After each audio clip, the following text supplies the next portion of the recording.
Hi everyone, welcome back to my channel. Because of some reasons मैं ये series continue नहीं करने वाली थी, लेकिन फिर मैंने सोचा चलो मैं इसको कंप्लीट कर ही देती हूँ। लेकिन उससे पहले आपको मेरे चैनल को सब्सक्राइब करना होगा एंड लाइक एंड कमेंट करने होंगे, बिकॉज मुझे भी मोटिवेशन की जरूरत पड़ती है यार। तुम लोग करते ही नहीं हो लाइक एंड कमेंट। तो चलो मैं बिना टाइम वेस्ट के एपिसोड स्टार्ट कर लेती हूँ।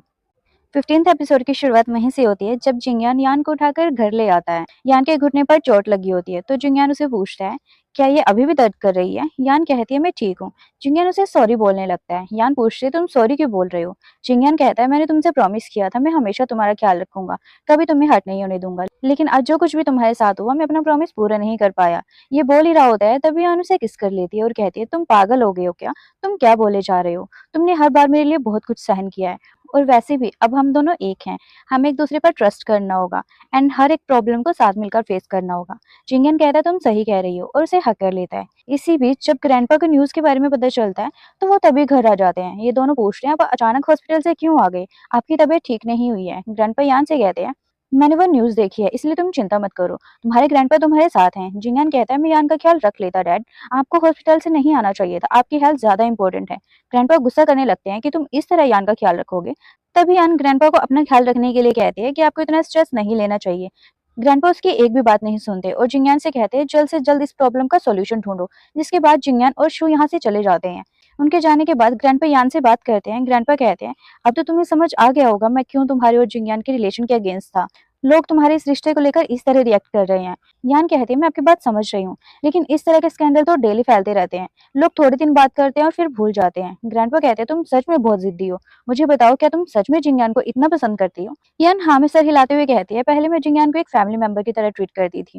मुझे लगा था वो काफी ट्रस्टवर्दी पर्सन है, बट जैसे जैसे टाइम बीता मेरी उससे एक्सपेक्टेशंस बढ़ती चली गई, जिसके बाद मुझे खुद पता नहीं चला मैं कब उससे इतना प्यार करने लगी। मुझे लगता है अगर मैं मॉम डैड के साथ पहले ही शीज़ियांग में होती तो जिंगयान से कब की मिल चुकी होती और हमेशा उसके अच्छे बुरे टाइम में उसके साथ रहती।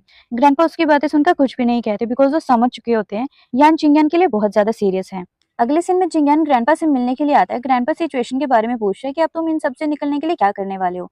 जिंगयान कहता है, मैं एक प्रेस कॉन्फ्रेंस रखकर सबको बताने वाला हूँ कि मैं गू फैमिली का अडॉप्टेड सन का टाइटल छोड़ रहा हूँ, जिसके बाद मैं यान का अंकल नहीं रहूंगा और सोसाइटी को हमें एक्सेप्ट करने में कोई प्रॉब्लम नहीं होगी और ना ही यान को कोई जज करेगा। ग्रैंडपा कहते हैं, तुम यान को सिर्फ कुछ महीनों से जानते हो तो उससे इतना प्यार कैसे कर सकते हो कि सब कुछ छोड़ने को तैयार हो? तुम सच में श्योर हो ना?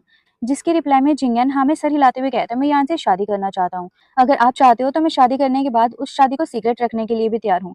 मुझे इसमें कोई प्रॉब्लम नहीं है, चाहे कुछ भी हो, मैं हमेशा गू फैमिली में रहूंगा और आप मेरे डैड रहोगे, ये कभी नहीं बदलने वाला। तो ग्रैंडपा थोड़े इमोशनल हो जाते हैं और कुछ भी नहीं कहते हैं। दूसरी तरफ यान वानशिंग से मिलने के लिए एक क्लब में आती है। यान उसे रीजन पूछते हैं कि तुमने मुझे यहाँ पर क्यों बुलाया है। वानशिंग उसे बताती है कि हियू को तुम्हारी और यान की वीडियो किसी और ने नहीं बल्कि मैंने भेजी थी, जिसके बाद हियू ने उसे रिपोर्टर्स को दे दिया था। यान पूछती है, तुमने ये सब कुछ क्यों किया? वानशिंग कहते हैं, सबसे पहले मुझे ये बताओ, इस स्कैंडल के बाद चेयरमैन गू का क्या रिएक्शन था? यान कहते हैं, उन्हें हमारी फिक्र है, बट चाहे लोग कुछ भी सोचे या कुछ भी बोले, मैं और जिंगयान कभी अलग नहीं होने वाले। वानशिंग कहते हैं, ये तो अच्छी बात है, इसका मतलब मेरे एफर्ट्स वेस्ट नहीं हुए हैं। यान पूछते, तुम्हारा मतलब क्या है? वानशिंग कहती है, जब तक जिंगयान खुश है मैं उसके लिए कुछ भी करने को तैयार हूँ। अब जब वो तुम्हें पसंद करता है तो मैं मेक श्योर करना चाहती थी कि तुम दोनों हमेशा साथ रहो और इस स्कैंडल के बाद चेयरमैन गू तुम्हें एक्सेप्ट कर ले। इसी बीच जिंगयान भी यहाँ पहुंच जाता है और वानशिंग से कहता है, मुझे पता चल गया है हियू को वो वीडियो तुमने ही भेजी थी। वानशिंग एक्सेप्ट कर लेती है कि मैंने वो सब कुछ सिर्फ तुम्हारे लिए किया है। चेयरमैन को सिर्फ अपनी इमेज की फिक्र थी, अगर तुम इसको हाइड करके रखते तो वो कभी नहीं मानते।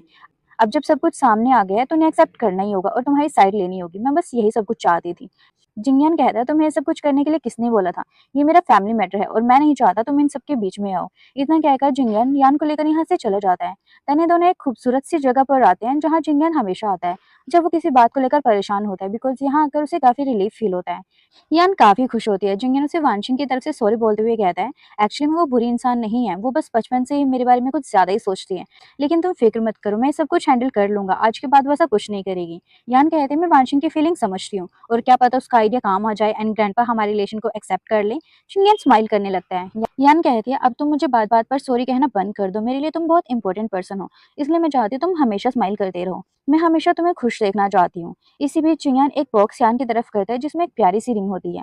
यान हैरान रह जाती है। जिंगयान उसे कन्फेस करते हुए शादी के लिए प्रपोज करता है। साथी कहता है, पहले वो उसको सिर्फ एक फैमिली मेंबर की तरह ट्रीट करता था, लेकिन टाइम बीतने के साथ उनके बीच का एक्सपीरियंस और जो कुछ भी चीज़ें उनके बीच हुई, उन सब की वजह से उससे प्यार हो गया, जिससे वो उसकी बहुत फ़िक्र करने लगा और हमेशा उसे प्रोटेक्ट करना चाहता है, ताकि यान दोबारा कभी हर्ट ना हो, अपना पूरा फ्यूचर उसके साथ बिताना चाहता है, जिसमें वो उसका ख्याल रखेगा, उसे प्रोटेक्ट करेगा। ये साथ ही कहता है, मैं जानता हूँ मेरा प्रपोज़ल परफेक्ट नहीं है, बिकॉज़ इसमें ना फ्लावर्स हैं, ना सेरेमनी, ना ही ब्लेसिंग्स, लेकिन मेरे लिए सिर्फ़ हम दोनों का साथ सबसे ज़्यादा इम्पोर्टेंट है। यान स्माइल कर रही होती है, तो ये नील डाउन होकर उससे पूछता है, क्या तुम मुझसे शादी करोगी?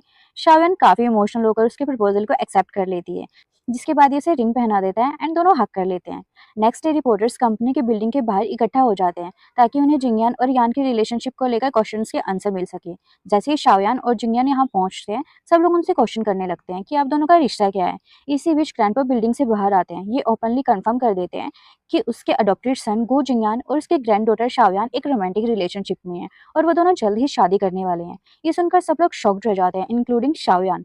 फिर जिंगयान सबके सामने आकर अनाउंस करता है कि वो गू फैमिली के अडॉप्टेड सन का टाइटल ऑफिशियली छोड़ रहा है। शाओयान के लिए ये बात सरप्राइज होती है, क्योंकि जिंगयान ने ये प्लान सिर्फ ग्रैंडपा के साथ मिलकर डिस्कस किया होता है, सिर्फ शाओयान से हाइड रखा होता है, ताकि उसे कोई फिक्र ना हो और उसे सरप्राइज मिले। देन यान ग्रैंडपा से पूछती है, आप अचानक से मान कैसे गए? ग्रैंडपा कहते हैं, तुम खुश नहीं हो क्या मैं मान गया?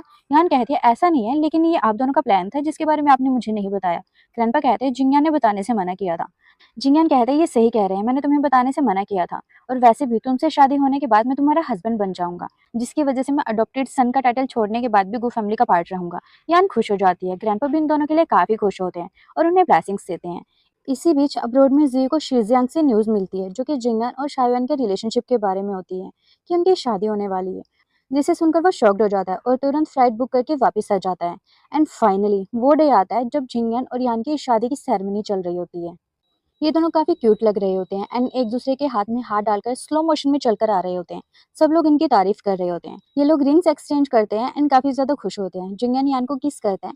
वानशिंग पीछे से उन्हें देख रही होती है। इसी बीच जियो भी यहाँ पर पहुंच जाता है, बट जब तक वो पहुंचता है शादी हो चुकी थी। ये इन दोनों को किस करते हुए देखते हैं। ग्रैंडपा जिंगयान से कहते हैं, गुहाई और यूलिन की तरफ से अब मैं यान को तुम्हें सौंप रहा हूँ, उसका ख्याल रखना। जिंगयान कहता है, आप फिक्र मत करो, मैं यान का अपनी जान से ज्यादा ख्याल रखूंगा और हमेशा उसे प्रोटेक्ट करूंगा।